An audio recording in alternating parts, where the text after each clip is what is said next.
کله چې په یوه ولس، یوه ټولنه یا خلکو باندې ظلم کیږي او د دوی وینې بې ګناه تویول کیږي، الله پاک څه حکم کړی دی مسلمانانو ته؟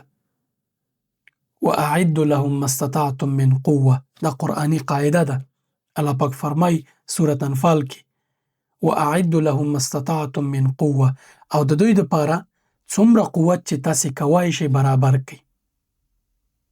وَمِن رِّبَاطِ الْخَيْلِ تُرْهِبُونَ بِهِ عَدُوَّ اللَّه، او د جګړې هغه امکانات برابر کړئ هغه وخت کې د آسونو خبره شوې مسلمانانو ته او رسول الله صلی الله علیه وسلم ته.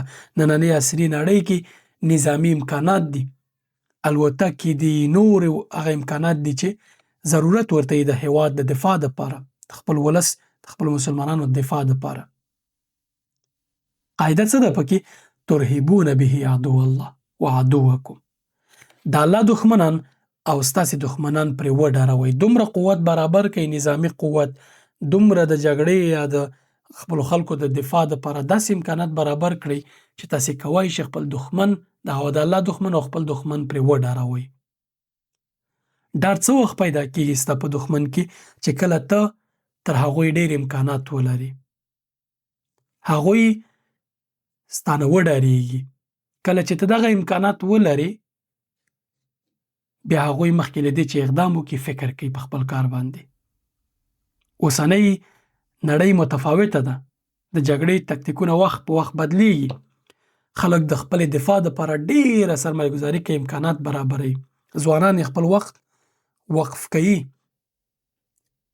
په دغو برخو کې زده کړو ته، تحقیق ته، نورو برخو ته. موږ او تاسې تحقیق کوو، زموږ ځوانان په دغو برخو کې ځانونه وقف کوي، خپل وخت وقف کوي دې ته چې په دغه عصري ټکنالوژي کې، امکاناتو کې، نظامي وسلو کې، دغه برخو کې زده کړې وکړي. دوی کې آماده دي دغه ځوانان، د دې ترڅنګ چې ماشاءالله فیسبوکونو کې ډېر فعال دي، لیکنې او اعتراضونه ډېر زیات کېږي.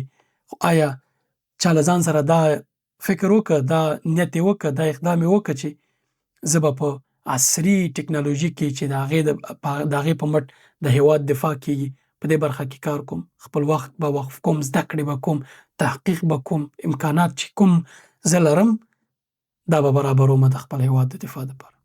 چې دا ته وکړې، زه وکړم، بل وکړي، بل وکړي، دې نه غټ ډله جوړېږي. او دغه ډله کوای شي د هېواد دپاره داسې امکانات برابر کړي چې سبا هغه کسان چې ستا ولس وژني، ستا خلک وژني، ستا هېواد ته ضرر رسوي، مخکې له دې چې اقدام وکړي فکر پرې کوي او په اسانۍ باندې اقدام نشي کولی.